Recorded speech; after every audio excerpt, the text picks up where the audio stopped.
Seorang anggota TNI AU diduga menjadi korban pengeroyokan di kawasan Klambir 5, Kecamatan Medan Helvetia, Kota Medan, Sumatera Utara. Informasi mengenai aksi pengeroyokan yang dialami anggota TNI AU tersebut disampaikan oleh Kapolrestabes Medan Kombes Riko Sunarko kepada wartawan di Medan pada Rabu tanggal 20 Oktober tahun 2021.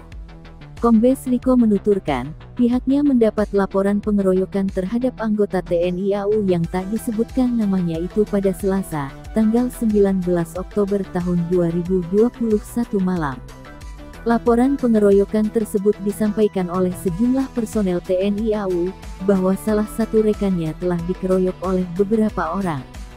Dari laporan itu, kata Kombes Riko, pihaknya bersama personel TNI AU yang melapor melakukan pencarian terhadap para pelaku. Dari hasil pencarian tersebut, sebanyak 5 orang yang diduga sebagai pelaku berhasil ditangkap. Para pelaku kemudian diamankan di Polsek Helvetia. Berdasarkan informasi yang dihimpun, kasus pengeroyokan terhadap anggota TNI AU itu diduga dilatar belakangi kasus dugaan penggelapan mobil milik korban. Awalnya, mobil milik anggota TNI AU tersebut disewa oleh para pelaku.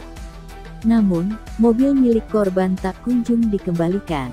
Pada saat memperoleh titik GPS, anggota TNI AU tersebut mendatangi lokasi untuk mengambil mobilnya dari tangan para pelaku yang menyewanya.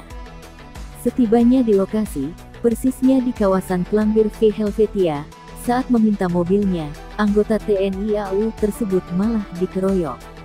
Riko melanjutkan, untuk penyelidikan lebih lanjut, kelima pelaku telah dibawa ke Polrestabes Medan untuk penyidikan lebih lanjut.